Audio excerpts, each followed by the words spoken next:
Hey everyone, Razzbowski here, and welcome back to Theory Thursday. This week, ladies and gentlemen, we've got a hype as hell episode because we had two big ass events popping off this week. First of all, we had the Ballora voice leak, which was absolutely fantastic, and that's going to be the main focus of this week's episode. And we also had the cancelled teaser over on ScottGames.com. Scotty boy, once again, you are a troll king, my man. This week, ladies and gentlemen, we have got Ryan. Other Ryan. Dorko. Let's jump straight into this bad boy. Guys, if you're hyped as much as we are, then please hit that like button. It really is appreciated. Let's shoot for 1,069 beautiful likes. Why do you hide inside your walls when there is music in my halls? All I see is an empty room, no more joy, an empty tomb. It's so good to sing all day, to dance, to spin, to fly away. Is someone there? Is it time for the show? I can hear someone creeping through my room. Perhaps not. So the first topic we're going to be discussing, guys, is the initial thoughts on Ballora'S voice, because this is literally the first time we've had proper voice acting, apart from, of course, the phone guy in a FNAF game. I mean, these animatronics are physically speaking, and it's kind of strange, but guys, what do you reckon? Well, can I just say, the woman who actually voices over Ballora, her name is Mishala Moss. She really needs to get into ASMR videos after this FNAF Freddy Sister Location, because her voice is very soothing, and that is terrifying alone, because it's like you shouldn't be relaxed in the situation that you're in. And I think that is what's going to create such tension in this game. Obviously, it's a ballerina, it's meant to make you feel good, but oh god, it's going to be horrible.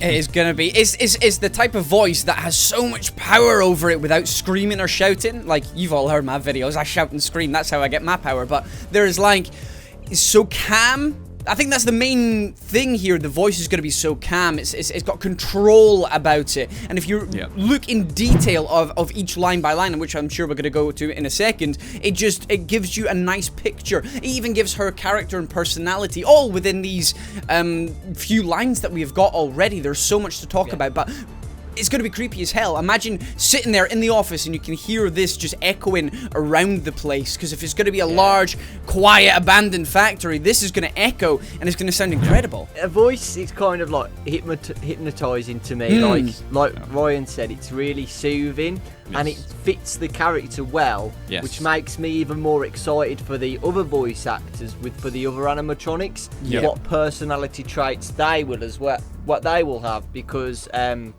I can imagine Funtime Freddy being like proper like loopy and like kind of like Patrick Star from SpongeBob for me. So yeah, I'm really excited for what Scott does with the voices. How it brings out the personality of the animatronics, because we don't really get a personality from the animatronics in the past. Because I think voices would fit well to bring that out. Yeah, it's like, you know, we look at these animatronics and all we know them as is something to avoid, but it's like we don't have a chance to make a physical connection. I think the fact that Scott's actually giving these guys a voice, I mean, for all we know, this is like, it opens up so many possibilities now, because it's not just a phone call now who's going to be feeding us the information. There could be contrasts, maybe phone guy, if there is going to even be one, tells us one thing, these animatronics were here telling us another thing. It might actually advance in the story. And another interesting thing going off of the fact how they might impact the story means that they probably have some kind of conscience. It's not just like an AI.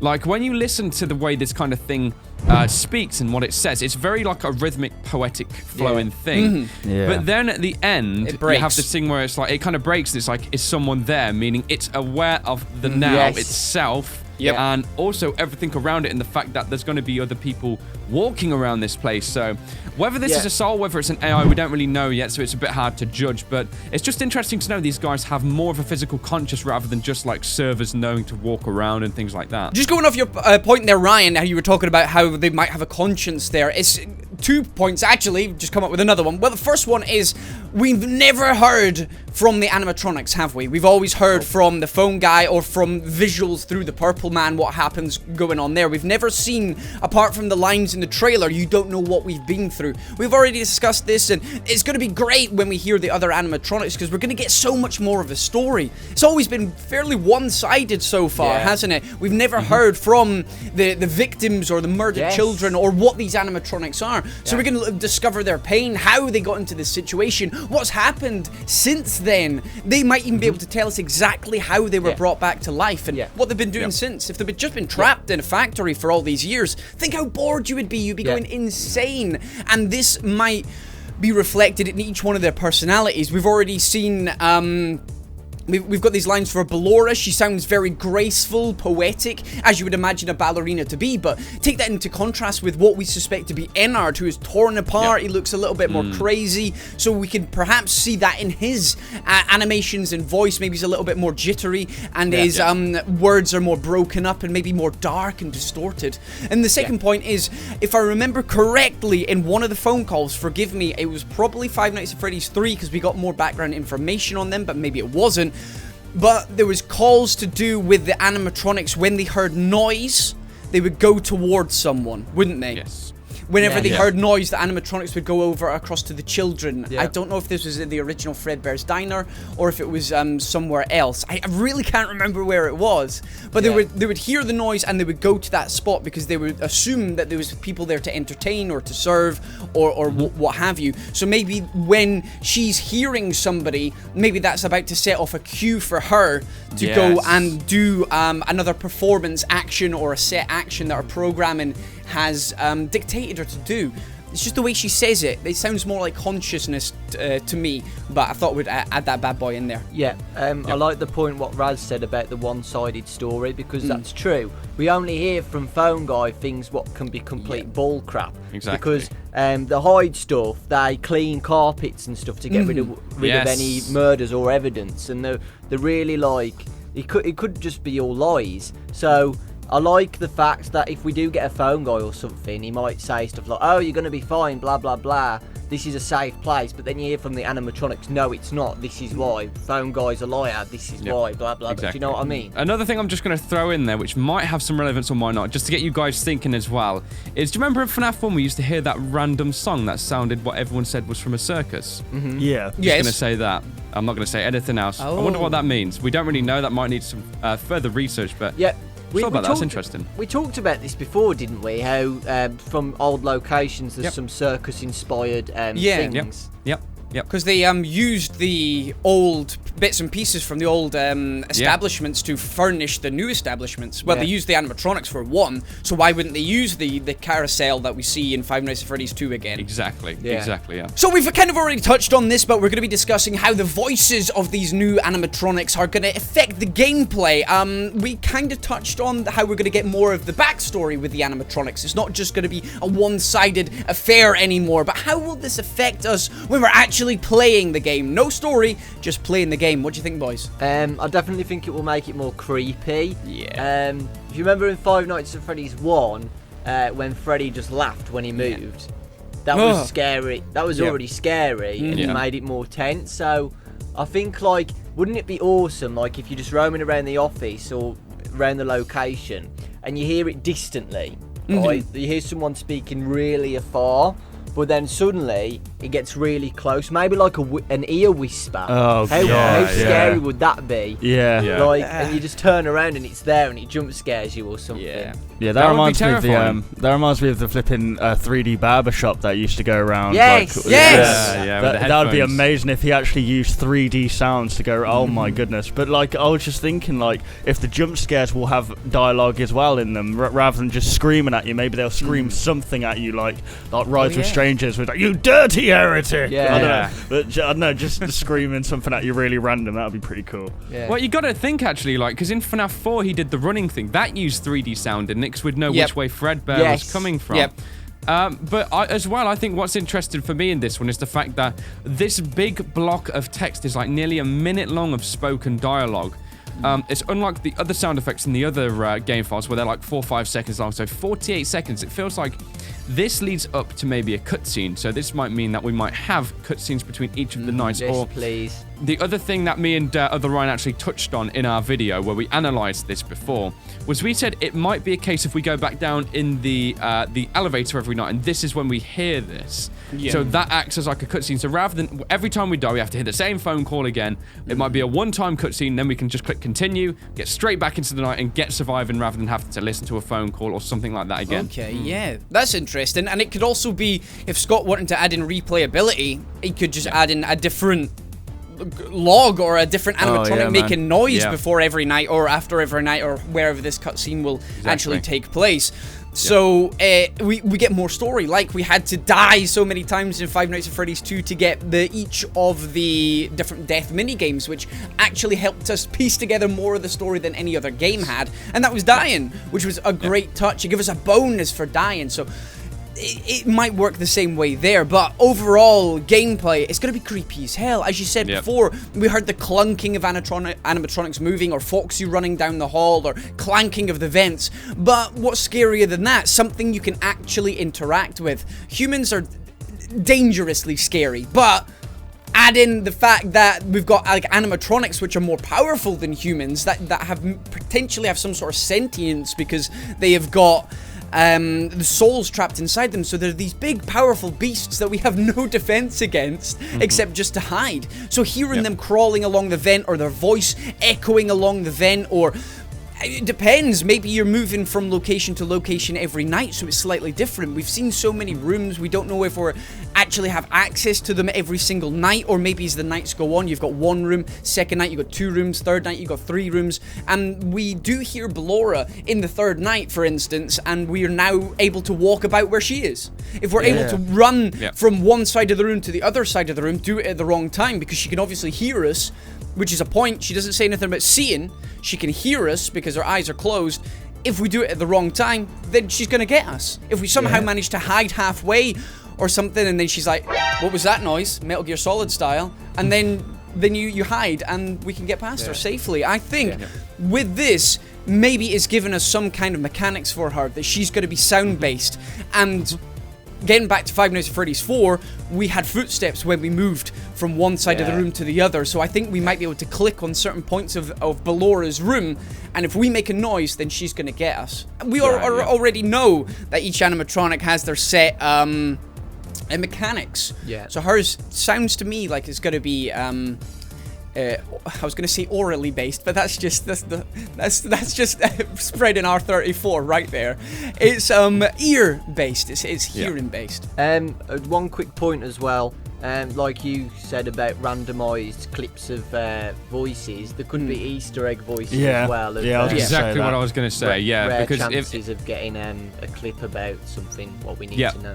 Because I think Scott's realised that maybe just giving us the 8-bit mini games, the community gets so divided amongst these that we never, ever come to a conclusive answer. So giving us a verbal version of an Easter egg, it's one way it's being told to us. Like, we're gonna piece together more of this than just speculate for years and never come to a conclusion because people think it might be 83, 87, for an example. You guys, everyone knows exactly what I'm talking about, just from saying those 2 numbers. But I think, definitely the vocals spoken will have a big impact in the Easter eggs and just the depiction that everyone in the FNAF community will be able to derive from it. I think all in all, to be fair, like, the dialogue is just going to add something else to a Five Nights at Freddy's game. I mean, it's scary enough without voices, but with these horribly soothing, nice voices coming in, it's gonna be absolutely intense and terrifying. Hopefully you guys now know that the Scott's latest teaser is a troll. Surely you do, because if you brighten it up, you get some lore information about this sister location. Now, it says cancelled due to leaks, but that's actually an abbreviation of gas leak. So this Baby's Pizza World was shut down due to some gas leaks, but during the night time, someone saw a group of people taking parts from that location and moving it to somewhere else. So what do you guys think about that? Well, I'm not going to speculate too much on this because this is going to be saved for next week's. But what I want to say is a potential game mechanic which can come of this, which I think would work extremely well if done right. So we know that these guys aren't in the Circus Babies pizza world, and it seems like they're going to be in a warehouse. We've been saying this from day one. This place does not look like an establishment. We go down, it's two metallic things like that, some kind of testing mechanic facility, probably owned by Afton or some relation to Afton. So what I was thinking was, because we're a technician working there, and it still says at the bottom that these guys could be rented out to like parties and things like that. What about if, say, from night 4 to 5, one of these animatronics gets rented out overnight? One night baby's all clean, the next night she comes back and she's covered in blood. Like that could be a really good mechanic to the game, I think. Yeah, definitely. I mean, I don't know what to say. I think people got a little bit hurt when they saw this cancelled due to leaks thing. But this is the thing, right? Like, the FNAF community are so good into diving into things, brightening up the images, looking into their source code. As soon as, like, it says cancelled, no one decides to brighten it up and goes, well, that's it then, lad. Sorry. That's it. FNAF is over. That's it. But why guys, would come it on. end? Like, seriously, how could Scott end this? Like, he's not that stupid. No. Yeah, it is ridiculous. It's the fact that if you've been... I know a lot of people are new, and Scott's getting new fans to the franchise every single day, but how many troll stuff has Scott done in the past? Ever since Five Nights at Freddy's 3, he has been trolling us, so that's like a year and a half at this point of trolls he's done, whether it's a troll game or something else. But you're right, it's crazy to think everybody's analysing every single pixel, yet they ignored this one. Just seems a bit... oh, I love you guys. You definitely entertain us. You definitely entertain us. But going back to the text that was already there, there's a debate now, which again we'll save for next week, but a lot of people are thinking this might be the ending of the whole thing. I don't think it is personally. I think it's the start. It's obviously setting up the game, because... if it wasn't, the trailer would be showing us in some kind of brand spanking new pizza world. The second thing I want to talk about is it just animatronics under the tarps? Hey, that leads to my idea. Hey, here we go. Hey, here we go. In the description, when the person who saw this happening, he said that he saw a bunch of kids go into that place. Yes. That's what makes no sense. I think, right, those kids who might have died there are possessing these animatronics. Yep, definitely. Because because it makes no sense. Like, it wasn't it says the establishment wasn't even open yet. Why the heck were kids in there? Why were kids testing this thing? Shouldn't adults be doing this? Like, what? Yeah, well, it's just like a peer group or a test group. They bring in the children just to see, because it is aimed at children, isn't it? So they want to get their feedback. Little Jimmy goes in there and says, "Yeah, I love baby." Little Freddy goes in there and said, "Ballora was a bit busty for me." But this is where something has happened during this test phase that has led to the events of baby and that being trapped down in this maintenance room or this factory or warehouse or wherever we are. So these kids that have gone in there are potentially, I'd say, over 50% likely to be the animatronics that are possessing these animatronics. That was terribly worded, but you know what I mean. I hope. Please say you know what I mean. Please. Fazbear! Well, there we go, ladies and gentlemen. That was another Theory Thursday this week on a Friday. Again, apologies for that. Our schedules didn't quite meet up, but it was all worth it in the end, because we were able to have that extra day of analyzing and getting our thoughts correct for these brand new things. We discovered, obviously, the hidden Ballora voice that was well stalked out, I suppose, by you guys. Well done. Please be careful when you're doing that kind of thing. But we were able to analyze that, and it's all looking absolutely fantastic. If you have your own thoughts and theories, pop them down in the comment section below, because we would love to hear what you have on all of these brand new teasers. If you did enjoy today's video, then please hit that like button. It really, really is appreciated. And remember to go and check out all the other boys' channels. The links will be in the description below. But we're gonna get out of here. I've been Razzbowski. You've been the beautiful bastards, as always, for watching, and I love each and every single one of you. Goodbye!